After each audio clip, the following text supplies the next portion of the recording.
everybody. We are officially halfway through World Sustainable Procurement Day. You're looking at a man who's had way too much coffee, has enjoyed this day far too much already, and has hours and hours to go. So I'm very excited, very, very, very happy to be leading this session. Scope 3 is a personal passion of mine at the Sustainable Procurement Pledge and in my other work. And I'm joined by the best that I could get together, and they are very much the best people that we could get together for this session. So absolutely delighted to be joined by Erin at BSR, Louise at the Exponential Roadmap Initiative, Jamie at Proxima, and Miguel at Gartner, a very close SPP allies. So delighted to have you all with us.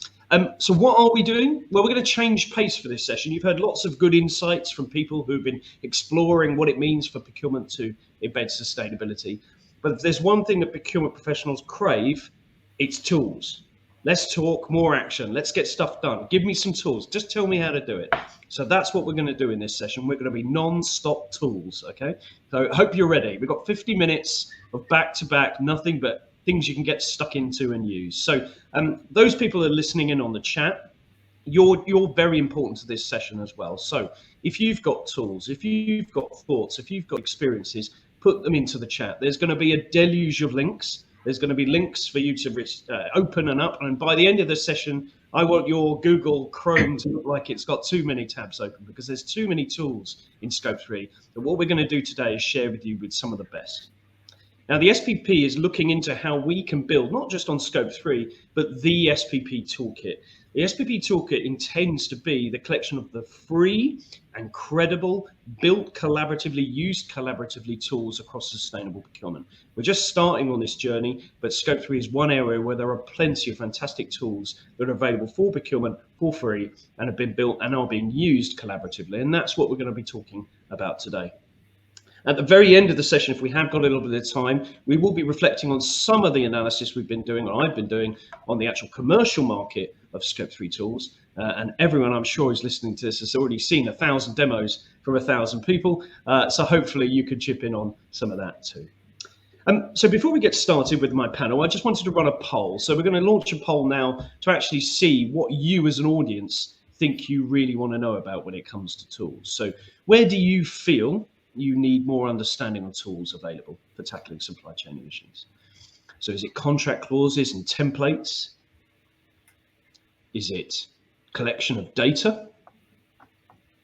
Is it emission factor databases and tools? Is it tools for engaging suppliers and capability building them? Is it about tracking progress and tracking decarbonisation? Is it about understanding your glide path? What is it you really want to know? Of course, there are a million more tools, but they only gave us 6 options, so I had to cram it down, unfortunately. So it'll be interesting to see what you're voting for. Okay. Should we have a look at the results? I might as well vote while I'm here. There we go. Can we see the results, guys?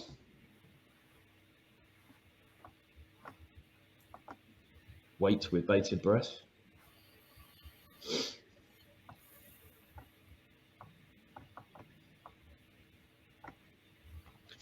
Well, I can't see the results, but I don't know about anybody else. We can see them, Oliver.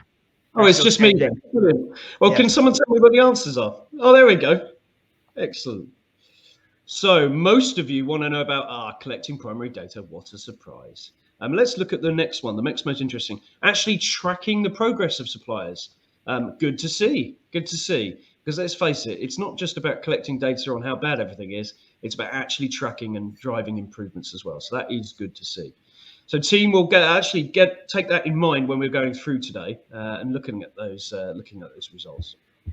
So without further ado, I'm going to start with a very important partner of mine and the work that we've been doing. So one of the things that I get asked the most by procurement professionals and indeed sustainability professionals is, what on earth is everybody else doing on Scope 3? There's advice on Scope 3, tools that are being used, methodologies that are being used is really varied. So that's one of the biggest questions we get asked is, in the absence of good guidance and support, what is everybody else doing? And so instead of me telling everyone and passing information on, we've created a Scope 3 maturity benchmark with my Scope 3 peer group. And this tool is free and it's collaborative and it's going to be open to all SPP members once we've tested it with a lot of SPP champions and more. So over to Jamie at Proxima, who are hosting the benchmark. Over to you to explain a little bit. Thank you very much. Thanks, Ollie. And hello, everyone. Nice to meet you all. So really pleased to talk to you about our Scope 3 maturity benchmark that we built in collaboration with the Scope 3 peer group, and more importantly, how it can fit into Procurement's Toolkit. So today I'm going to take you through a whistle-stop tour. We're going to run through the background to the benchmark, why we created it, how it works, what you can expect from it, and then I'll talk you through how you can access it, what insights it provides, and then how others are using it, before then sharing a few insights into some of the data and some of the insights we've seen from some of the participants so far. So about a year ago, we were discussing a number of the different challenges that procurement is facing, some of the recurring themes and some of the questions that people were grappling with. We set our sights on building the Scope 3 maturity assessment, but with the ambition that this wouldn't be just a report that just sat in a drawer, or that was too onerous on the reader themselves to interpret where they were, what they were doing, or what they had to do next. So there were a couple of burning questions that were front and center of most people's minds. Key is, what are other people doing to tackle Scope 3? What are the things, where do they stand, and where do they rank against their peers? And then the other aspects were around what budgets and headcounts do other organizations have at their disposal. In essence, what they wanted was to be able to use that information, to be able to take that business case to their leadership, to plead for more help, more money, more resources. So we set about understanding what was important to them, and we developed a framework that would chart their progress. So in doing so, we built out two aspects of our maturity framework and our assessment. So this is important to understand that this isn't just, this was done in collaboration with other organizations, understanding what is it that they're doing today and what are they going to be doing in the future. This isn't a consultant's view of what best in class looks like, but real practical process of activities. So we've now split the assessment into two elements.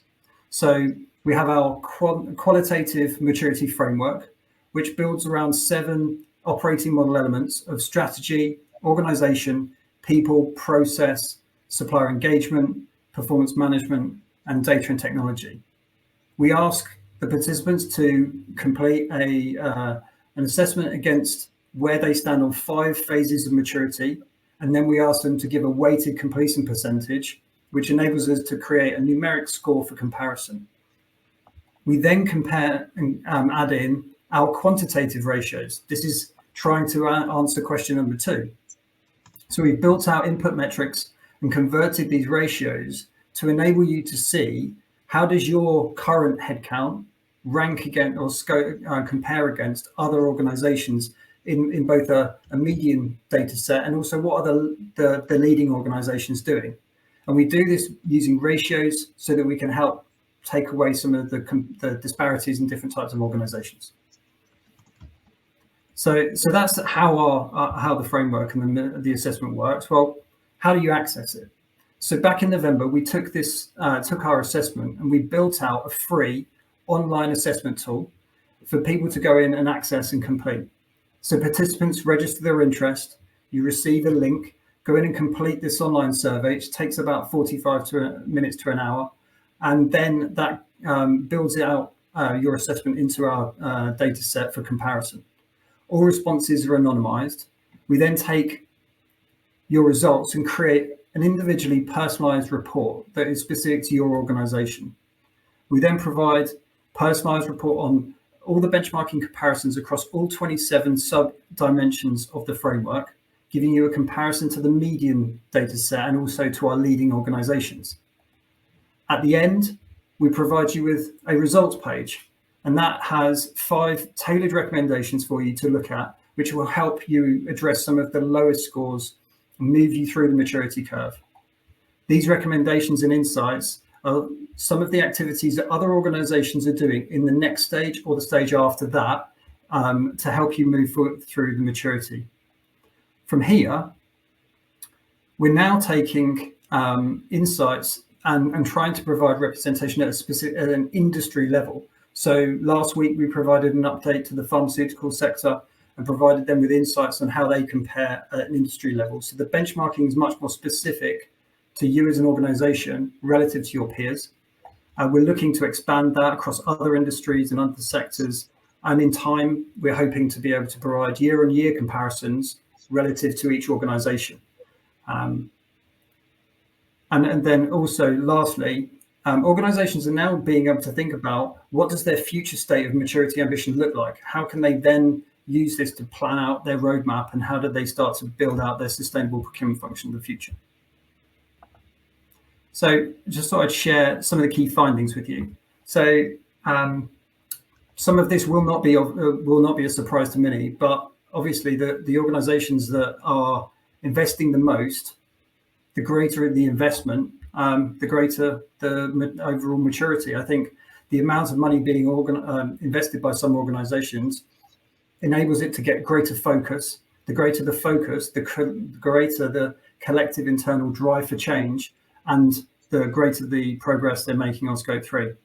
Many of our leading organizations have built decarbonisation and Scope 3 into their DNA, and they're culturally aligned to the problem. Second is that, and this was quite interesting, was that procurement strategy, talent development, and supplier engagement were some of the lowest scoring areas.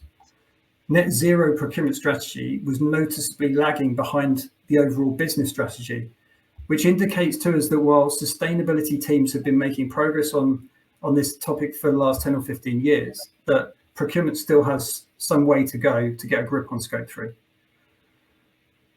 This one may be relative to the types of organisations that completed so far, but what we've seen is that in the early phases of release, that the top 25% of leading organisations have almost twice as much headcount and budget as the rest. Next is talent. So talent development is lagging behind, and this is derived from relatively low scores on training and development, and also on overall carbon literacy. So this stands to reason. You can't train people on knowledge and processes that doesn't exist today or that are still in development, but equally, we can't really wait around either. So most learning at the moment is self-driven by those who have a passion to understand the problem. But in the future, Scope 3 is going to be a fundamental part of all procurement professionals' day-to-day work. So something needs to be addressed. Lastly, data continues to be a challenge. There's lots of complexity around huge swathes of different types of ESG data. There are also a huge amount of different tech options out there, but many organizations are still using spreadsheets to collate and analyze it. There are probably other priorities and, with other budget constraints that are challenges, but and so technology might not be that obvious option, but there is efficiency gains to be made by investing in the right technology and supporting your Scope 3 journey. So lastly, in summary, so our Scope 3 benchmark does help to organizations to accelerate their Scope 3 journey. We can take the benchmark, understand where you stand relative to your peers, relative to other organizations, look at the feedback, look at the recommendations to build a plan, and then hopefully take that through to leadership to develop a business case and start accelerating your Scope 3 journey. Excellent. Thank you, Jamie. I'm sure people are going to have questions for you, Jamie. So people, please put questions in the Q&A or in the chat. Jamie will have a look at them as we rattle through the rest of the session. But just to emphasize to everyone, this tool is for free and has been designed and developed by Scope 3 practitioners in brands. Over 50 of them, in fact, over the last year or so have been working to develop this benchmark. And it intends to be ultimately the ultimate best practice playbook, if you like, of what people are actually doing on Scope 3, rather than what necessarily people or so-called experts think they should be doing. So if we can actually share that best practice between companies and Scope 3 practitioners more systematically, then we can all move up that ladder and improve our scores on the benchmark as well. So huge thanks to Proxima and the team for actually taking on this challenge of developing this tool, and very excited to be part of it. So we're moving swiftly on. Now, another organisation that I've worked with quite a bit who are absolutely phenomenal at putting together funded tools and initiatives for Scope 3, and indeed much broader things like climate change and biodiversity, is BSR. So I'd like to welcome up Erin. Erin, thank you for joining us, and thanks for rattling through some of the things that you've been up to as well. Absolutely. Thanks so much for having me, everyone. As Oliver said, my name is Erin Lighthizer. I'm an Associate Director of Nature and Climate at BSR. And in my time, I've had the great pleasure of working on quite a few different tools. So I'm happy to give you a very fast whistle-stop tour of some of them today. Just a quick word on who we are, if you're not familiar with BSR. We are a sustainable business network and consultancy, and also nonprofit. So in addition to doing advisory and consulting work with companies, we also are lucky enough to be able to also access some grant funding to create some of these new fun, cool, free tools to share with you today. So today I'd like to walk you through kind of three broad categories of tools. So the first is around the SME Climate Hub, and specifically the Climate Fit course. Some transformation guides, which have some case studies of transformation from other companies. And then the Supplier Engagement Guide, which has a whole lot of tools embedded within it. But to start with Transform to Net Zero. So Transform to Net Zero is one of our initiatives that brings together multiple companies who are committed to accelerating the transition to net zero. So you can see who those are here. But part of their work then is publishing regular transformation guides on various topics related to decarbonization. So they each address a specific issue and share real-world lessons and experiences for how various companies have managed and handled the various challenges with decarbonization. So it really gives you insight in a variety of case studies, essentially, you can look at to see how others have dealt with perhaps the same challenges that you are, and get some advice and some insight, and hopefully some inspiration that you can adapt to figure out how to work for yours. So the one guide I would really like to highlight today is about buyer-supplier engagement, specifically for Scope 3 reductions. And so in this guide, you can expect to find things like how to prioritize. We know many, if not most of you, have thousands upon thousands of suppliers, and it's simply not feasible or possible to focus on them all at once. So what are some ways that you can segment them and figure out how do you tackle them in a manageable way, and in a way that really that emphasizes and really pushes those levers where you have the greatest abatement potential. The second is around incentives. How can you help bring your suppliers along that journey? And this may be financial, but also maybe not. There are lots of other things buyers can do that you can do as a procurement professional working with suppliers to incentivize and bring them along. So you can get some ideas here. How do you deal with several tiers up the supply chain? That is always a tricky question, so you can get some inspiration here. And as well, how can you help enable the ever important reporting and tracking of data? Next, one more thing to mention is there will be a revised another second version of that guide being published around June. So do stay tuned for that as well for even more kind of ideas and insight. But the next tool, kind of broadly to talk about, is the SME Climate Hub. So the SME Climate Hub is the UN Race to Zero's one-stop go-to location for decarbonization for SMEs. So it has lots of various tools and things available there. And some of these I'll go over today, but just to highlight what you see in the bottom left here about other tools is they have a whole library of tools that they've compiled from elsewhere. So if there's something you don't see that is there, that can be a good spot to look. But the SME Climate Hub is incredibly important and hopefully a helpful resource. Even if you're not an SME, many of your suppliers may be. So about 90% of all businesses globally and 50% of all employment are related to SMEs. So we know that this is, and we also know it's a very underserved group. So lots of great tools here for you to utilize.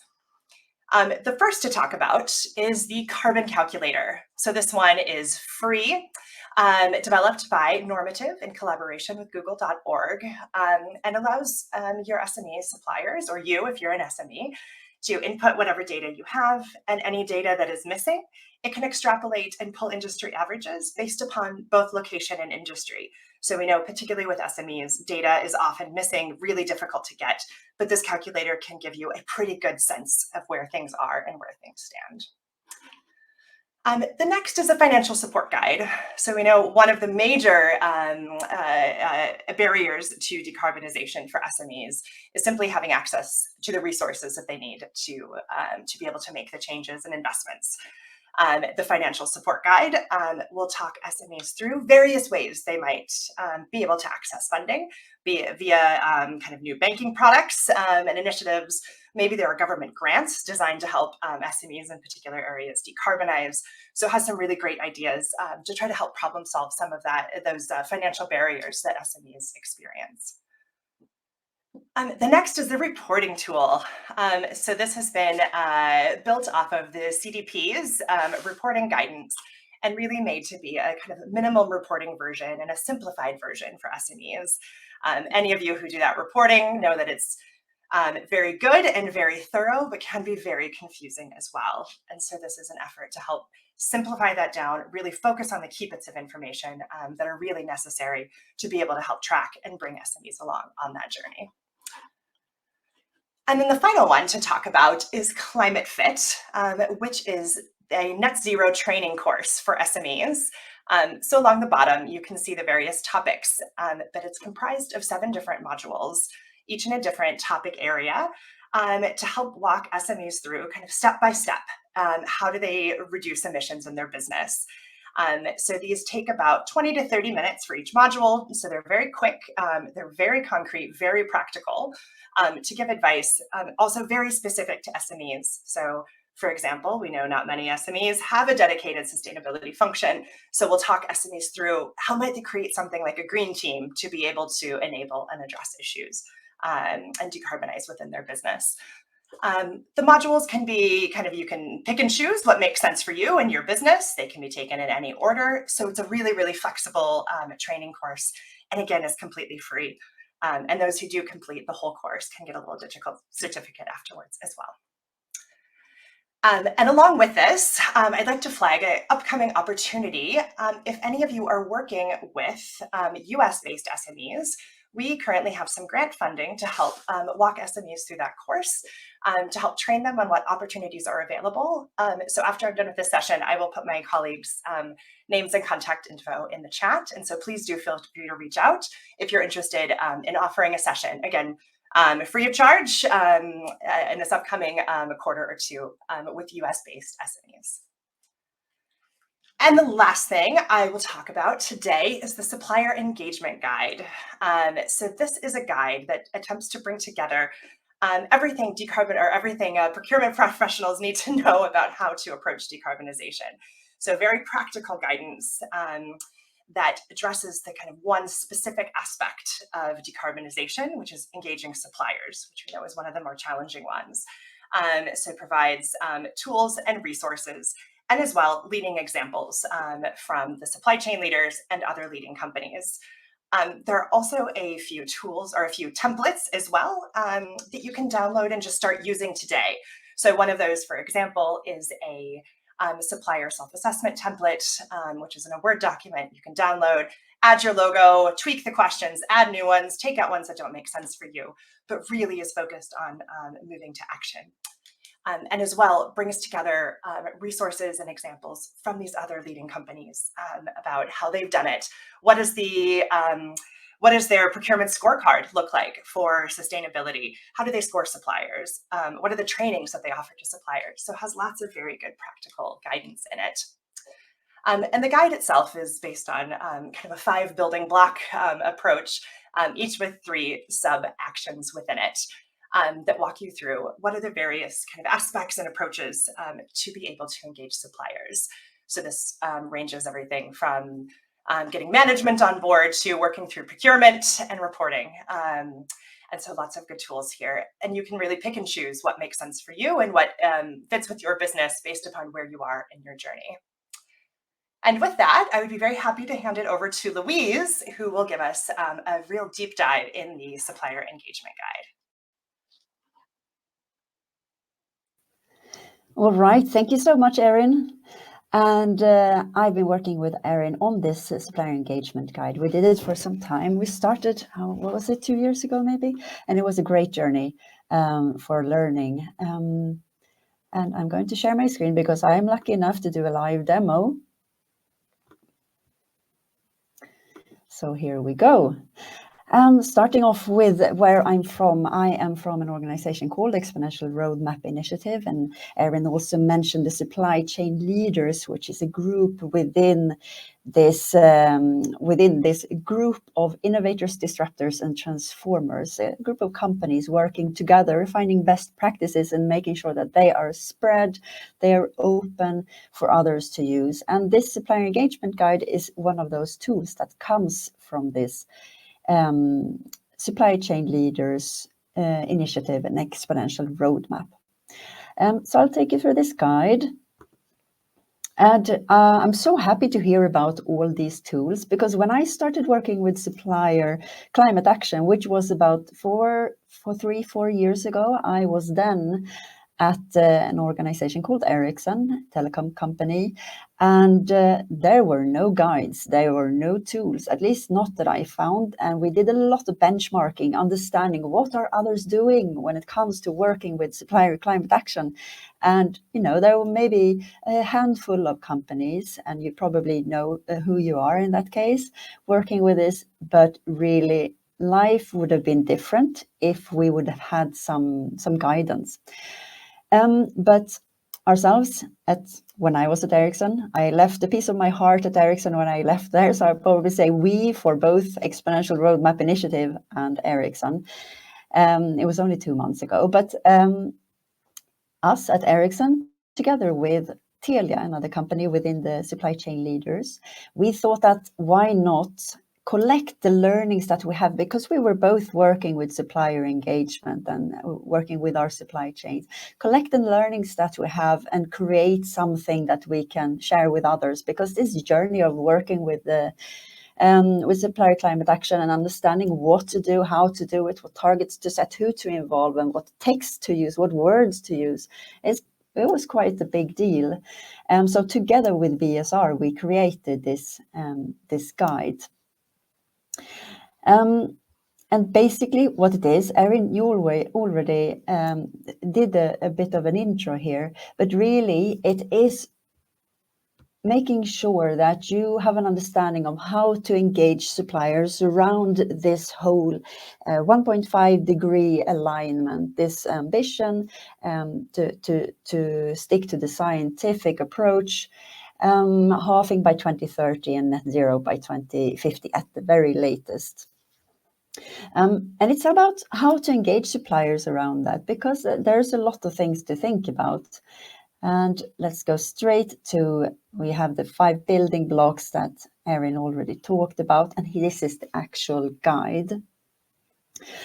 And what you see here is things that you should probably reflect upon when you start working or when you've already started, because it's a lot of good information, examples, and things to think about. All those pieces of the puzzle, there are things that you will learn through looking at what others have done, what are the best practices, and also seeing what is good for you, because all companies are so very different. But what we know is that we need to work with our value chain and with our suppliers. And I'll take some reflections from when I was at Ericsson. And it was basically what we started with, it was the foundation, looking at having management on board, ever so important. But what is management? You know, you have maybe the very, very top executive team. They were on board. We had the sustainability team, we had the head of procurement. But there are other parts of the organization with different functions that may need to be on board as well. But what we did and what I recommend others to do is just basically get started, and you will learn as you go.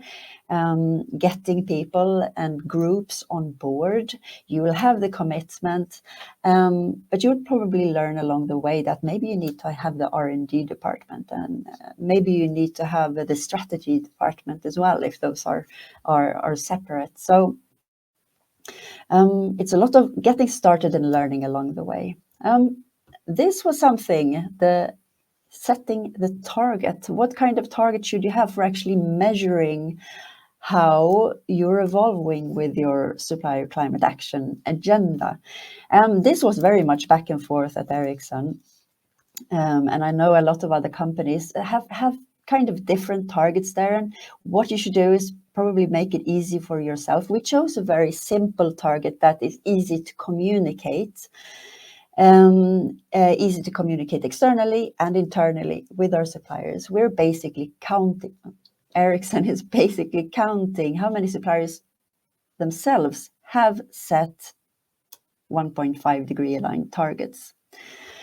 We selected 350. That was maybe a little bit too much. It's a good buffer for what we need to work with in order to cover this 90% of emissions that we wanted to cover. But I think also you need to get started and select a group of suppliers to work with. And then I get into the supplier greenhouse gas mapping, because it's good to know where in your supply chain you have what kind of emissions. And I'll show you here, you have examples of actions. And like Erin also said, there are a lot of examples here. So when you do benchmarking, basically you have a lot of it done here already, because you have a lot of best practice examples from different companies. You can see here, there are Ericsson, IKEA, and Telia, and Unilever, and a lot of, it's full of good best practice examples. But also it was mentioned that there are kind of templates. This is not a template. This is maybe more of an example, but I would use it as a template if I was you. And this is just a few years ago when we looked at what kind of suppliers do we have then for this company, for Ericsson. We're a telecom equipment provider, therefore we have a lot of hardware, and then we have all the different functions taking care of different types of suppliers. And then we were lucky enough to work with our climate research department to understand where we have a lot of emissions and where we have not so much emissions. Hardware components, they have a lot of emissions because there's a lot of metals for us. So that was obviously something very important. Then you can combine this, of course, with where you have the most spend, where you have the best relationships, where you have the most strategic partners, where you have the most mature suppliers in climate action, or geographically, what is the most mature markets is also interesting. But these are the examples of what you can find in this guide, what others have done. And I want to show you, oh no, I went into it again. I want to show you something that I would have found very valuable. Now I go into the procurement section here. A lot of you will be procurement people. Lovely, love speaking with you. I was in the procurement department myself, obviously. Here we have a standard letter, because it's these simple things like, okay, we're going to send information to our suppliers, but what to say? It needs to be aligned with, of course, how companies talk about climate action, what text is used. It should be based on the kind of scientific approach, hopefully. There are standard assets to use, and a lot of them have been mentioned here already in this session today. But what are they that are usually used? And this is a template that is basically the best copy-paste example that I have seen so far. No, there are a lot of good examples, but it's a very good example. I would have loved to have it. To just copy paste, send to your suppliers is an easy way to get started, because we have to get started those who haven't. And we saw that what Jamie mentioned, that the procurement departments, a lot haven't gotten started really. And it is a bit of a journey, but this is supposed to facilitate for that, making it easier. So I showed you a few examples here, but basically you flip through this and you can see a lot of information about what you should think about for the different areas, supplier engagement, how to support your suppliers with one example. And then we have a lot of good examples from different companies. And this may seem overwhelming as well, but I would suggest just taking an hour. That would be going through all of this. It's not actually that much text, so you would be able definitely to go through it in 1 hour, look at a few examples, look at some of the templates that are in there, and then analyze and compare it to where you are and where you can start. Some of the things you will start with straight away, and some things you may start with later, but it's a really good way to get going. And just a 4-step approach could be aligned with management, select a few suppliers and communicate with the suppliers, and then follow up to getting you from 0 to 80 pretty quickly. So take an hour, go through this, or appoint someone to go through, create a plan, and then come present in a week. That is what I would do probably. It's a good approach. And I think I will stop it there. And thank you so much for having me present here. It's a great session, this.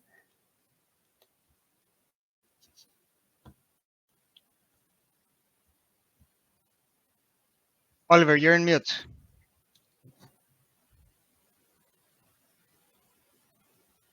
No.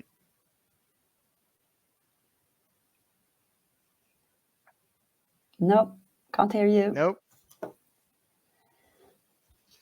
Oh no, sign language, Oliver. All right, no worries. So what I'll do is while Oliver sorts his audio out.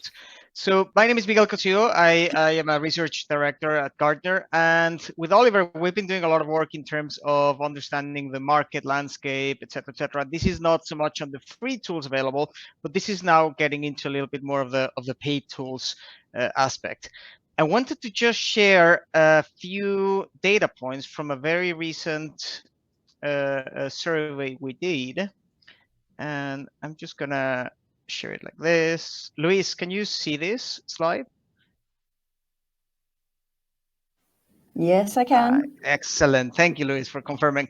So I wanted to just share this because this is a survey we did last year between the SPP and Gartner in collaboration. And we are planning to run a very similar survey starting next week. And there's going to be more details on this in my session later today. But the main point here is we wanted to understand what is the digital tool adoption of, and I'm talking when I say tools, this is paid platforms, right? So people going to market and using some of the tools that many of you are seeing available, right? And you can see that on the left-hand side, a little bit over half of the respondents told us, yes, they are already using some sort of digital tool for sustainable procurement. So this is not just specifically to scope 3, but this goes beyond scope 3. 30% said we're planning to, and then only 18% said no, we're not planning to in the next 2 years. In this same survey, we did a split between leaders and followers, and in essence, then you can see some of the description at the bottom, right? But leaders are the ones whose suppliers are making progress, right? That's how we identify some of the leaders, and you can see that there was a significant split between digital tool adoption of leaders versus followers, right? So we know that in many cases, some of these digital tools do make sense because it helps companies collect data and scale faster. Now, in terms of the tools, there's a wide range of tools I'm going to get to in later today on my supplier engagement session. But when you think about tools, there's going to be primarily these different types of tools that you see here on the screen, right? So survey-based tools, so the ones that rely on suppliers self-assessing themselves, you can see that 99% of companies either have a tool or are planning to use a tool within the next 2 years, right? And you can see some of these other things and take a snapshot or a screenshot, or we'll be sharing some of these slides. What I wanted to draw your attention to is at the bottom of the screen, the 2 types of tools that we're seeing where there's going to be significantly more growth in the next or adoption in the next couple of years are specialized tools and multi-tier supply chain mapping and traceability tools. And when I talk about specialized tools, these are tools that are specifically focused on one issue, right? So whereas a survey-based tool, you can collect data on modern slavery and water scarcity and like anything that you can think of, these specialty tools are usually very much focused on one particular topic, right? And most commonly, the ones we see are greenhouse gas emissions or conflict minerals, etc. Now, within that particular question, we asked people where were they planning to use these specialty applications, and you can see that almost everyone, 9 out of 10, told us they are planning to use a digital tool that's exclusively focused on supplier greenhouse gas emissions management. So I think this is a good lead into Oliver. You've done some work in terms of filtering a little bit further the scope 3 market. So I'll just stop there and see if you're with us. Are you back with Yeah, us or not? Can you hear me? I can hear you. Yay! No one can keep me quiet Excellent. for too long. It's impossible, I'm sure. Awesome. Thank you, guys. That's really helpful. And I'm conscious we've got a couple of questions here. And Rohan asks, and everyone agrees, is there a platform out there that can communicate with suppliers, get the emission data for the supplied material, and capture their roadmap for the 2030 to 2050 target with a dashboard, with a scorecard, and give you emissions year-on-year view? Wouldn't that be lovely? And I'm sure, Rohan, you're about to get a million emails from a million people who claim that that is possible. The answer is maybe. There are lots of people that claim they can do things. There's lots of tools out there that are very good. There's less tools that there's also tools that Johnny come latelys that think that they're going to save the world and perhaps haven't caught up with what the world is doing. It's an incredibly confusing market of commercial tools. We wanted to focus this session mainly on free tools, and panel, you've done an amazing job on that. I have actually conducted some research very recently with 125 peer group members that helped develop the benchmark. And we looked at a series of tools, and Miguel actually advised and supported on this project as well. Thank you, Miguel. We really appreciate that. Some headlines on those tools, and I'm very happy to give up and share some of the inputs from that. But some headlines that I drew from the results. Some of the most well-known Scope 3 tools are being the ones that have been the most discounted after they've been analysed and looked at. That's quite a scary thought. 80% of the people that are looking at tools are talking with their peers and in industry associations and groups about what their peers are using, because suppliers need to be using as few tools as possible and being asked consistent questions by their customers to collect that data. So do ask your peers about what they're doing. When people were asked about what the sort of quality of tools out there were, where things were actually quite poor, the ability to go multi-tier, not a surprise, is incredibly poor generally in the market. Also, the ability for tools to look at product carbon footprinting is, I would say, getting better, but traditionally has been quite poor. There's also a big difference between the quality of tools out there that can offer simply data collection, and there aren't many tools yet, but there are a few that can actually drive improvement and capability build suppliers at the same time. Because what is the point of getting lots of good data to just tell you how bad everything is in your supply chain? If you're going to engage suppliers, if you're going to use tools, then certainly it looks like best practice currently is to make sure those tools can actually capability build suppliers. So do ask the platforms, do ask the tools that you're getting demos from, how does your tool actually help suppliers reduce emissions? Or does it just get us a little bit closer to what we think is the situation maybe a year ago, or how bad everything is? So that's one of the key findings that I think certainly supports a lot of things that I've been finding. So we will be sharing the results of those findings. That's going to be published through the SPP for free as well. So stay tuned for that. There is a question from Kate that I wanted to pick up with, which we sort of answered, but I didn't really answer. And she's talking about whether, perhaps Louise, this is one for you. Have you got any examples of where companies have actually created better incentives for their own teams internally to support suppliers? So internal incentives, bonus schemes to help better align placing of orders with lower impact suppliers. So have you seen any of that, any incentivizing of procurement and internal teams for working with suppliers on emissions? Let me see, can you hear me okay? Yeah, good. There are, of course, examples. You can have benefits for the individual, the benefits for the team working with this. Looking at what kind of levers that you have in the organization. But I'd say it's not very mature right now, so I would be very happy to hear about it. And I don't know how much it is implemented. However, I've heard of a few that have done so. I know that GSK have done great training for their buyers. They have a sort of gold, silver, and bronze training on climate change and scope 3 for their buyers. I know that's certainly a training and improvement methodology. That's certainly worth looking up. Obviously, a lot of companies, and in fact, some companies very close to the SPP, are looking at embedding a carbon price internally for more than just scope 3. So that, I think, is going to help make it easier for procurement to make some decisions. Erin, Jamie, any thoughts from your experiences of helping buyers to focus more on the right things with suppliers on carbon? As I said in the comment, I think one example that actually came out today was a European grocery retailer who's actually implemented bonus links to, their bonuses for individuals is linked to employee performance on sustainability targets. So this is about, I think, making sure that packaging specifically was where they were trying to implement change, was making sure that the individuals who are buying the packaging is actually have some skin in the game. And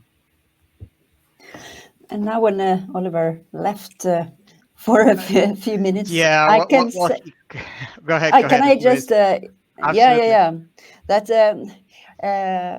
making it happen also, what I've seen is so very important to get kind of the different function in order, and having this management commitment that I also mentioned, but not maybe management commitment only in the procurement function. You need to get it kind of all the levels up as well, and maybe also getting the R&D in line with having the same targets. So that is a very big lever to make things happen, and I think a necessary one, apart from just also having the individual bonuses and so on. I was going to say just a quick thing, and now that Oliver is back, right? But one of the things I wanted to talk about in terms of incentives, it's not always financial incentives, right? Yes, we do see companies saying there's going to be a bonus component to sustainability outcomes, right? But incentives are making sure that procurement team members have KPIs tracked to like your sustainability objectives, making sure that if you're doing a category strategy review, your CPO, your procurement leader, they're not just looking at price, right? They're also looking at sustainability, right? Those are incentives as well. That's how you make procurement leaders care about sustainability. So, absolutely. I am back. You can't keep me down for too long. I've had too many tabs open on my browser. It must be it. So I've closed them all.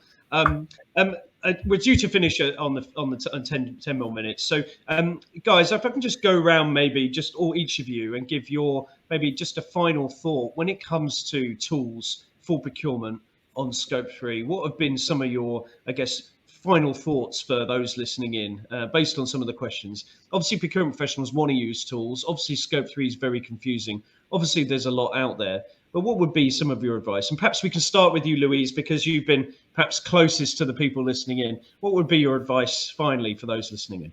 Yeah, I think what I would have done myself starting this when there was basically not much is to go through these tools, go through a few of them that you've seen here today and maybe others, and do a little bit of benchmarking. Just set off a few hours and do that. And then maybe when you're starting, think that you will learn along the way, because every company is different. No, not only different sectors, but you're organized in different ways. You have hierarchy works differently and so on. So I think I would say kind of start intelligently, start small, and then learn along the way, and you're going to get very, very far. And borrow others people's experience with pride as the supplier engagement. Yes, copy paste with pride. Absolutely. Erin. Yeah, thank you. So I think this is a really important question, and I think one of the things that I often recommend is, I think, first just getting a sense of where your impacts are, and then overlaying that with where can you really funnel and channel your resources to be most effective.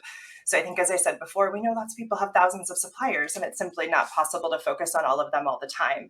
And you also aren't going to have the same sway and able to move all suppliers at the same time. So how do you assess both where your greatest kind of emissions are happening, but then also where do you have the biggest levers? Maybe you're a really major supplier to or major buyer from one supplier rather than another. So some of these things can, I think, can help signal where to start spending your time.